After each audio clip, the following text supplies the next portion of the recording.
ಒಂದು ರಾಜ್ಯದಲ್ಲಿ ಒಬ್ಬ ಶಕ್ತಿಶಾಲಿ ರಾಜನಿದ್ದ. ಆ ರಾಜನ ಅರಮನೆಯಲ್ಲಿ ಒಂದು ಅಶ್ವಶಾಲೆ ಇತ್ತು. ಅಲ್ಲಿದ್ದ ಒಂದು ಕುದುರೆ ಸುಂದರ, ಬಲಿಷ್ಠ ಮತ್ತು ಅಪಾರ ಶಕ್ತಿಯುಳ್ಳದ್ದು. ಆ ಕುದುರೆ ರಾಜನಿಗೆ ಅತ್ಯಂತ ಪ್ರಿಯವಾದ ಪ್ರಾಣಿ.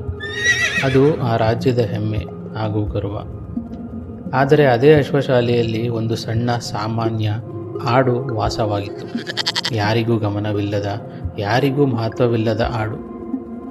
ಒಂದು ದಿನ ಅಚಾನಕ್ಕಾಗಿ ಆ ಕುದುರೆ ಗಂಭೀರವಾಗಿ ಅಸ್ವಸ್ಥವಾಯಿತು. ಅದು ನೆಲಕ್ಕೆ ಕುಸಿದು ಬಿಟ್ಟಿತು. ಎದ್ದು ನಿಲ್ಲಲು ಸಾಧ್ಯವಾಗಲಿಲ್ಲ. ರಾಜನಿಗೆ ಭಾರಿ ಚಿಂತೆ. ತಕ್ಷಣವೇ ರಾಜವೈದ್ಯರನ್ನು ಕರೆಸಲಾಯಿತು. ಔಷಧಿಗಳನ್ನು ಕೊಟ್ಟರು. ಔಷಧಿಯ ಸಸಿಗಳನ್ನು ಬದಲಿಸಿದರು. ಎಲ್ಲ ರೀತಿಯ ಚಿಕಿತ್ಸೆ ಪ್ರಯತ್ನಿಸಲಾಯಿತು. 1 ದಿನ, 2 ದಿನ, 5 ದಿನ, 10 ದಿನ, 15 ದಿನಗಳು ಕಳೆದರೂ ಆ ಕುದುರೆ ಎದ್ದು ನಿಲ್ಲಲಿಲ್ಲ. ಕೊನೆಗೆ ವೈದ್ಯರು ಭಾರವಾದ ಮನಸ್ಸಿನಿಂದ ಹೇಳಿದರು, ಮಹಾರಾಜರೇ, ನಾನು ಎಲ್ಲ ಪ್ರಯತ್ನಗಳನ್ನು ಮಾಡಿದ್ದೇನೆ.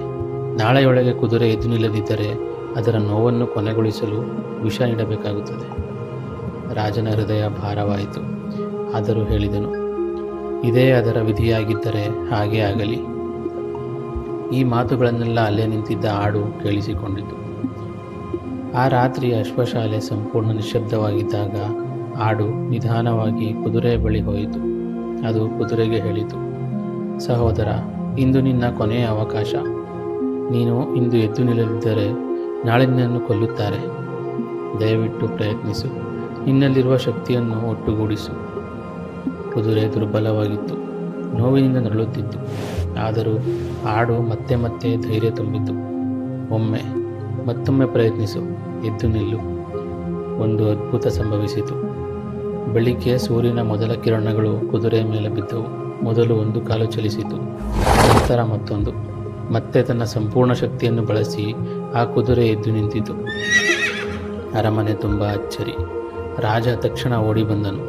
ವೈದ್ಯ ಪರಿಶೀಲಿಸಿ ಹೇಳಿದರು, ಮಹಾರಾಜರೇ, ಇದು ಒಂದು ಅದ್ಭುತ.